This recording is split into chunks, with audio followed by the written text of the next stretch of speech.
तो क्या होगा इसमें? तो देखिए इसमें होगा आपका भाग 8, ठीक है। देखिए संविधान का भाग 8 संघ शासित प्रदेश के प्रशासन से संबंधित है, ठीक है। केंद्र शासित प्रदेशों को एक प्रशासक के माध्यम से राष्ट्रपति द्वारा प्रशासित किया जाता है। चलिए नेक्स्ट देखिए। निम्नलिखित तमिल ग्रंथों में से किसे लघु वेद की संज्ञा दी गई है, ठीक है। पढ़ लीजिए कौन सा होगा। निम्नलिखित तमिल ग्रंथों में से किसे लघु वेद की संज्ञा दी गई है? इसमें होगा आपका सही ऑप्शन डी कुरल, ठीक है। चलिए नेक्स्ट।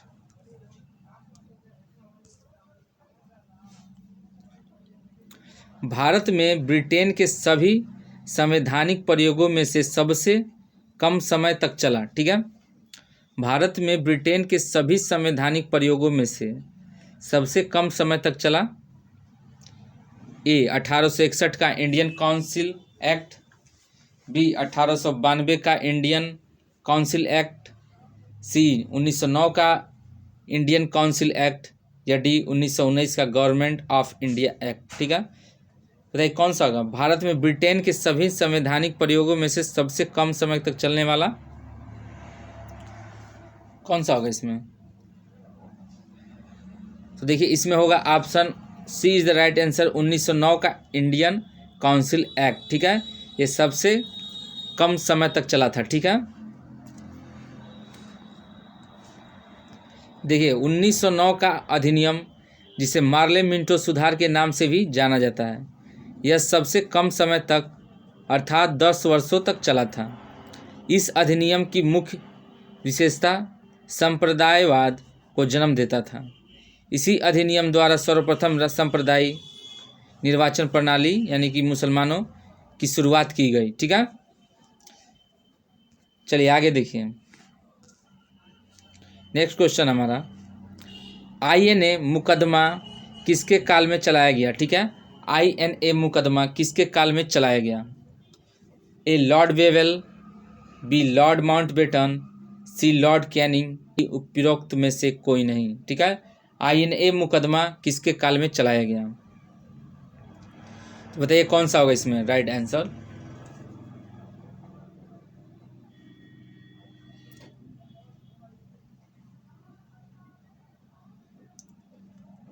कौन सा होगा?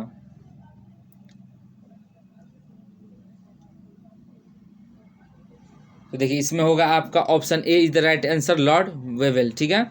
Lord Wavell is the right answer. चलिए नेक्स्ट देखिए, कुछ पॉइंट देख लीजिए। आज़ाद हिंद फौज यानी कि INA, ठीक है। आज़ाद हिंद फौज यानी कि INA का मुकदमा 1945 में सिपाहियों द्वारा समर्पण के बाद सरकार ने उस पर निष्ठा की शपथ तोड़ने के आरोप में लाल किले में मुकदमा चलाने का निर्णय लिया।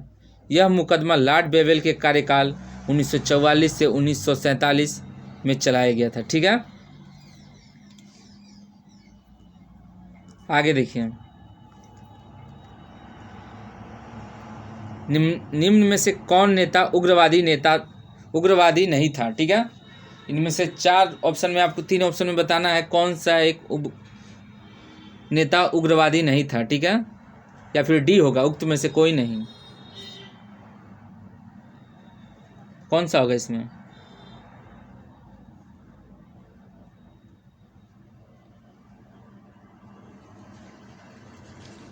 इसका आंसर होगा आपका ऑप्शन सी WC बनर्जी, ठीक है।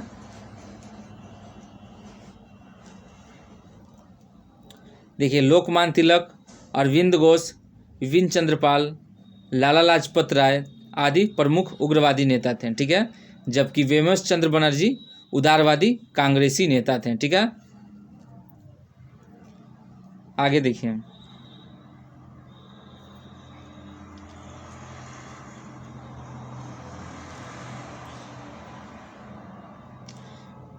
वीवी गिरी राष्ट्रीय श्रम संस्थान स्थित है, ठीक है। वीवी गिरी राष्ट्रीय श्रम संस्थान कहाँ स्थित है?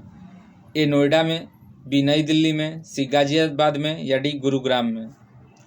तो कौन सा होगा इसमें? वीवी गिरी राष्ट्रीय श्रम संस्थान कहाँ स्थित है?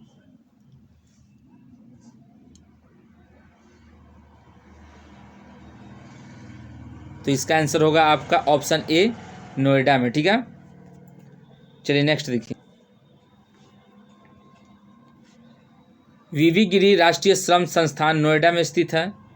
श्रम संबंधित मामलों पर अनुसंधान, प्रशिक्षण, शिक्षा, प्रकाशन और परामर्श के लिए इस संस्थान की स्थापना श्रम मंत्रालय के एक स्वायत्त निकाय के रूप में 1974 में की गई थी, ठीक है।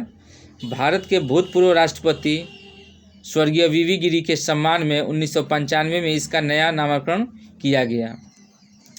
आगे देखिए।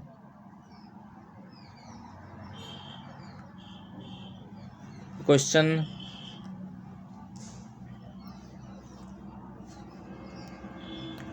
भूकंप की तीव्रता मापी जाती है रिएक्टर पैमाना में, डेसिबल पैमाना में, पीएच पैमाना में, या सेल्सियस पैमाना में। तो ये आपको पता होगा रिएक्टर पैमाना में, ठीक है। चलिए नेक्स्ट देखिए।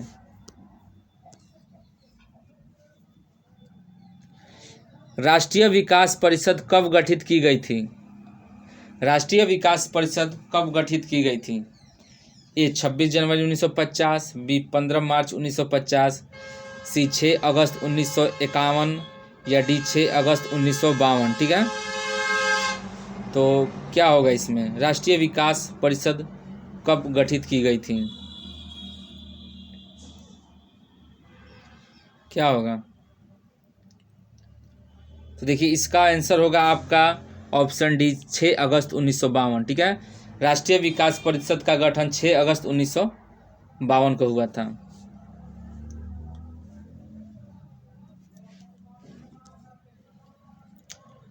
देखिए राष्ट्रीय विकास परिषद की स्थापना 6 अगस्त 1952 ईस्वी को की गई थी।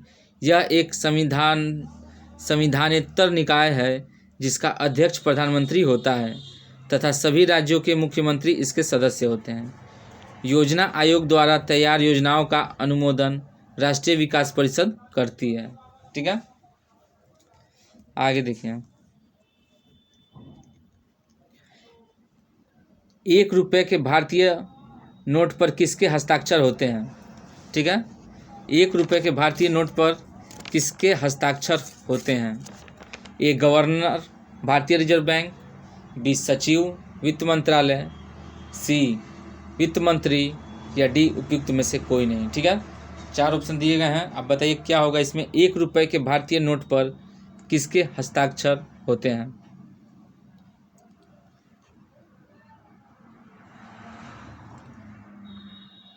तो देखिए इसमें होगा आपका ऑप्शन बी, सचिव वित्त मंत्रालय, ठीक है। चलिए नेक्स्ट देखिए।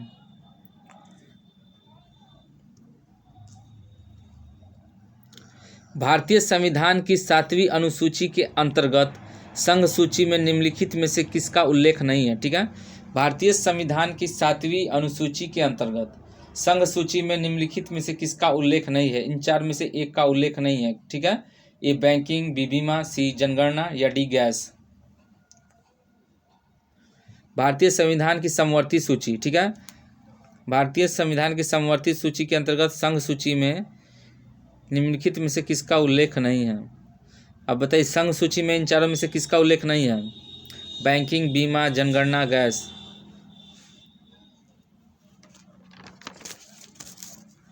तो इसमें होगा आपका option D is the right answer, gas, ठीक है। देखिए संविधान के 12वीं अनुसूचियों में 7वीं अनुसूची के अंतर्गत 3 भाग आते हैं जिसे संघ सूची, राज्य सूची एवं समवर्ती सूची के नाम से जाना जाता है। संघ सूची में 97 अब 100, पर पहले 97 थे अब 100, राज्य सूची में 61 तथा समवर्ती सूची में 52 विषय शामिल किए गए हैं, ठीक है। संघ सूची के अंतर्गत मुख्य दिया हुआ है, उसको देख लीजिए। संघ सूची के अंतर्गत आपके आते हैं प्रतिरक्षा, विदेश कार्य, बैंक कार्य, बीमा, करेंसी और सिक्के, जनगणना, बैंकिंग संघ के शुल्क और कर शामिल हैं। ठीक है, मुख्य मुख्य हैं आपके किसके अंदर, तो ये संघ सूची के अंदर हैं। राज्य सूची में आते हैं आपके लोक व्यवस्था, पुलिस, लोक स्वास्थ्य, कृषि, वन, मत्स्यिकी आदि शामिल हैं। ठीक है, ये आपके राज्य सूची में है। अब समवर्ती सूची में कौन कौन से हैं आपके, तो देखिए समवर्ती सूची में आते हैं आपके दंडनिक विधि और प्रक्रिया, सिविल प्रक्रिया, विवाह, संविदा, श्रम कल्याण, शिक्षा आदि विषय आते हैं, ये समवर्ती सूची में आते हैं। तो ये मुख्य मुख्य हैं। अक्सर लोगों को कन्फ्यूजन होता है, तो कन्फ्यूजन को अपना दूर कर लीजिए। एक बार नहीं समझ में आए तो 2 बार देखिए वीडियो को, स्क्रीनशॉट ले लीजिए इसका। ठीक है, तो चलिए आगे देखिए।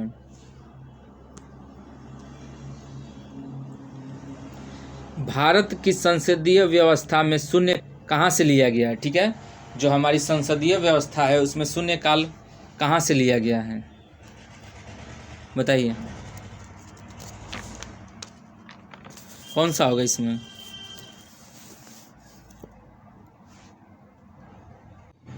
इसमें कौन सा होगा, इसमें होगा अकॉर्डिंग टू क्वेश्चन, इसमें होगा आपका ऑप्शन डी, इनमें से कोई नहीं। ठीक है, चलिए नेक्स्ट देखिए।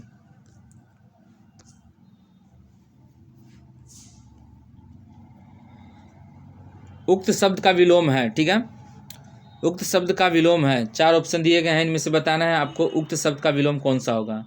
अयुक्त, अनुक्त, उपयुक्त, सी अनुपयुक्त या डी उपयुक्त। तो कौन सा होगा उक्त शब्द का विलोम,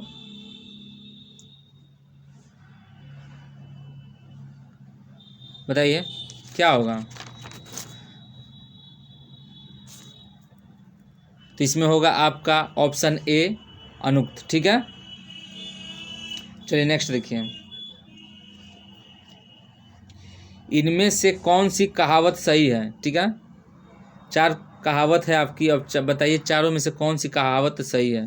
ए हाथ कंगन को फारसी क्या, बी हाथ कंगन का रंग क्या, सी हाथ कंगन की गोलाई क्या, या डी हाथ कंगन को आरसी क्या। तो कौन सा इसमें सही होगा आपका,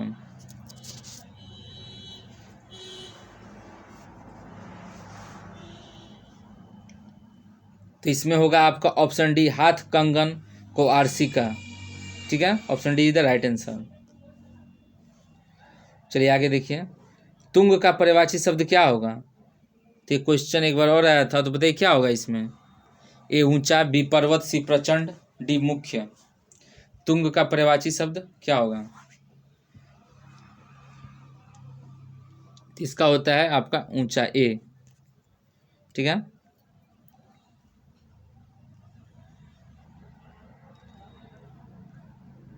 चलिए आगे देखिए। अच्छा कुछ एक्स्ट्रा फैक्ट भी है तो देख लीजिए। ऊंचा का पर्यायवाची तुंग होता है, पर्वत का आपका भूधर, शैल, अचल, महीधर, गिरि। प्रचंड का पर्यायवाची तीव्र, तीक्ष्ण, भयंकर, भीषण। और मुख्य का पर्यायवाची प्रधान, प्रमुख, उत्तम, श्रेष्ठ, विशेष। ठीक है, चलिए नेक्स्ट देखिए। निम्नलिखित में विभाषा कौन सी है, ए हिंदी, बी अंग्रेजी, सी मैथिली, डी अंग्रेजी। विभाषा कौन सी है, तो इसका आंसर होगा आपका सी मैथिली। ठीक है, चलिए नेक्स्ट देखिए। बड़ा घर, छोटा आदमी और नीला वस्त्र में विशेष्य पद कौन कौन से हैं। ठीक है, बड़ा घर, छोटा आदमी और नीला वस्त्र में विशेष्य पद कौन कौन से हैं,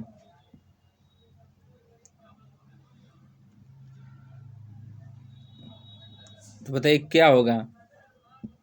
तो देखिए इसमें आपका होगा ऑप्शन सी घर, आदमी, वस्त्र। ठीक है, चलिए नेक्स्ट देखिए। विशेष्य शब्द है कौन सा, ए रामलला, बी बुद्धिमती स्त्री, सी रमापति या डी सीताराम। विशेष्य शब्द कौन सा है इसमें,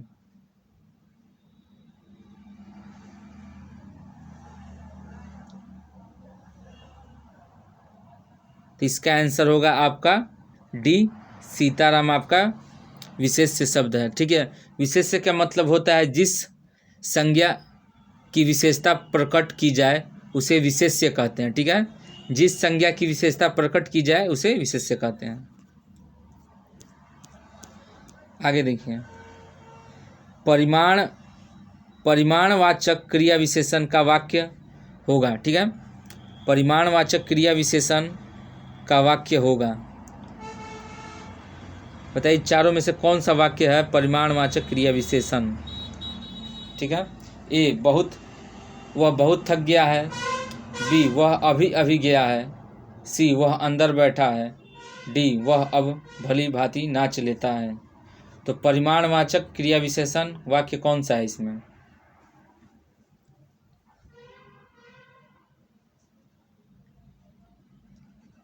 इसमें होगा आपका option A is the right answer, वह बहुत थक गया है, ठीक है। देखिए, परिमाणवाचक क्रिया विशेषण जिस वाक्य में अति, अत्यंत, बहुत, बड़ा, भारी, बिल्कुल, कुछ आए, ठीक है। परिमाणवाचक क्रिया विशेषण में क्या होगा? जिस वाक्य में अति, अत्यंत, बहुत, ठीक है। तो बहुत इसमें आया है ना, बहुत, बड़ा, भारी, बिल्कुल, कुछ आदि, ये सब आए तो आप समझ लीजिए कि परिमाणवाचक क्रिया विशेषण है। चलिए नेक्स्ट देखिए,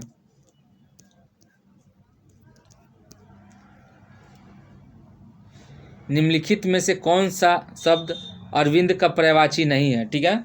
चार ऑप्शन में से बताइए कौन सा होगा आपका? ए मिलिंद, बी पंकज, सी जलज, डी अंबुज, ठीक है। निम्नलिखित में से कौन सा शब्द अरविंद का पर्यायवाची नहीं है?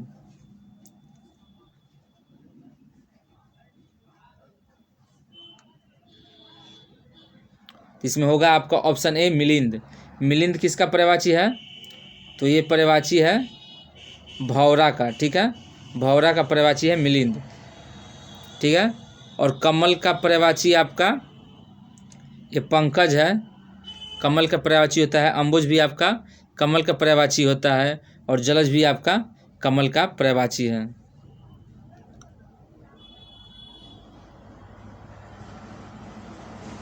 चलिए आगे देखिए, मिलिंद भौरे का पर्यायवाची है, कमल का पर्यायवाची सरोज, जलज, अब्ज, पंकज, कंज, सतदल, अंबुज, ठीक है। चलिए आगे देखिए, निम्नलिखित वाक्य का रचना के आधार पर भेद बताइए, ठीक है। निम्नलिखित वाक्य का रचना के आधार पर भेद बताना है। जो मेहनत करता है उसे सफलता मिलती है, ठीक है। तो कौन सा वाक्य है? सरल वाक्य, संयुक्त वाक्य, मिश्रित वाक्य या उपयुक्त में से कोई नहीं।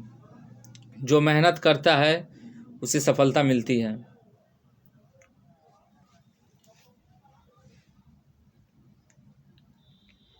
क्या होगा इसमें? जो मेहनत करता है उसे सफलता मिलती है, तो ये है आपका मिश्रित वाक्य, मिश्र करके यानी कि मिलाकर बनाया गया है, ठीक है। देखिए, मिश्रित वाक्य जिस वाक्य में एक और प्रधान वाक्य हो और उसके आश्रित एक या एक से अधिक उपवाक्य होते हैं उसे मिश्र वाक्य कहते हैं, ठीक है। चलिए आगे देखिए, निम्नलिखित वाक्यों में से कौन सा वाक्य शुद्ध है, ठीक है। चार ऑप्शन है, चारों में से बताइए कौन सा वाक्य शुद्ध है। ए, मेरी साइकिल सबसे तेज दौड़ती है। बी, मित्रों को काट कर केक खिलाओ। सी, घोड़ा सरपट दौड़ता जा रहा है। या डी, कार टूट कर टहनी पर गिर गई। तो कौन सा वाक्य शुद्ध है इसमें? इसमें आपका शुद्ध होगा ऑप्शन ए, मेरी साइकिल सबसे तेज दौड़ती है, ये आपका शुद्ध वाक्य है। चलिए नेक्स्ट देखिए, उन्मेष किस प्रकार का शब्द है? ए, देशज, बी, आगत, सी, तत्भव, डी, तत्सम, ठीक है।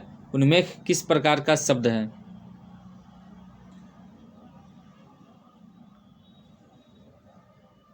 तो ये है आपका ऑप्शन डी, तत्सम शब्द, ठीक है। चलिए नेक्स्ट देखिए, और वीडियो अच्छा लगे तो लाइक जरूर कीजिएगा और आपको करंट का क्वेश्चन भी मिला है, इसमें हिंदी भी है, साइंस भी है, जीके भी है, सिर्फ कंप्यूटर नहीं है, तो कंप्यूटर भी बहुत ही जल्दी ऐड करूँगा, सो परेशान ना होइए, वो भी आपका चलेगा, ठीक है। आगे देखिए, भारतवर्ष के लिए हिंदी भाषा का नाम सबसे पहले किसने सुझाया था, ठीक है। भारतवर्ष के लिए हिंदी भाषा का नाम सबसे पहले किसने सुझाया? ए राजा राम मोहन राय, बी महात्मा गांधी, सी रविंद्रनाथ ठाकुर या डी मदन मोहन मालवीय, ठीक है।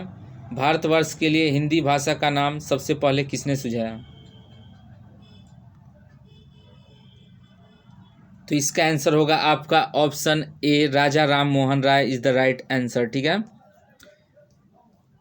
चलिए नेक्स्ट बताइए, ऋषि संज्ञा शब्द में विशेषण शब्द क्या बनेगा, ठीक है। ए आश्र, बी ऋषिकल्प, सी ऋषितुल्य या डी ऋषिवत।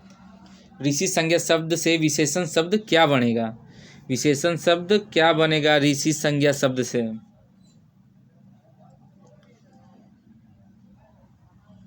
तो इसका आंसर होगा आपका ऑप्शन ए आश्र, ठीक है। आगे देखिए, व्याकरण की दृष्टि से कौन सा शब्द विशेषण नहीं है, ठीक है। व्याकरण की दृष्टि से कौन सा शब्द विशेषण नहीं है? ए भयभीत, बी निर्भीक, सी भीरु या डी भय, ठीक है। अब बताइए व्याकरण की दृष्टि से कौन सा शब्द विशेषण नहीं है, तो कौन सा होगा इसमें? तो इसमें होगा आपका option D is the right answer, भय, ठीक है। आगे देखिए, रमा धन इस रमेश यह किस प्रकार की संधि है? गुण संधि, जन संधि, शिवृद्धि संधि या डी अयादि संधि। आई थिंक आप लोग इसको बता दीजिएगा। तो ये है आपका गुण संधि, ठीक है। चलिए नेक्स्ट देखिए, निम्नलिखित में से कौन सा शब्द संकर है? ए मयूर, बी शिक्षा, सी सेठ, डी रेलगाड़ी। संकर शब्द कौन सा है इसमें?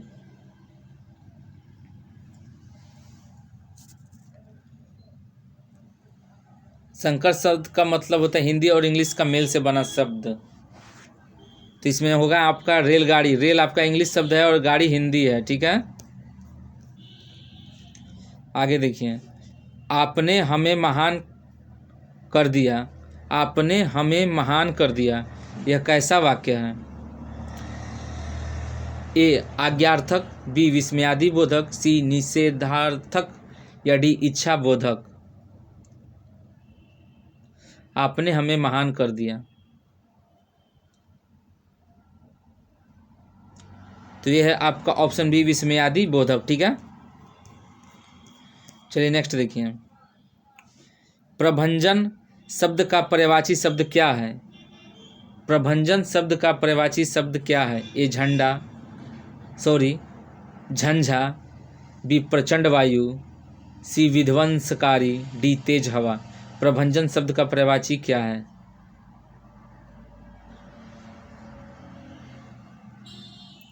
तो इसमें होगा आपका ए झंझा, ठीक है। चलिए नेक्स्ट देखिए, उत्पत्ति की दृष्टि से शब्द के कितने भेद होते हैं? ए 3, बी 4, सी 5 या डी 2। तो बताइए क्या कितने भेद होते हैं उत्पत्ति की दृष्टि से शब्द के? तो इसका आंसर होगा आपका ऑप्शन ए 3, ठीक है। आगे देखिए, अर्थ के आधार पर वाक्य के कितने भेद होते हैं? अर्थ के आधार पर वाक्य के कितने भेद होते हैं? ए 3, बी 5, सी 8 या डी 6। तो इसका आंसर होगा आपका सी 8, ठीक है।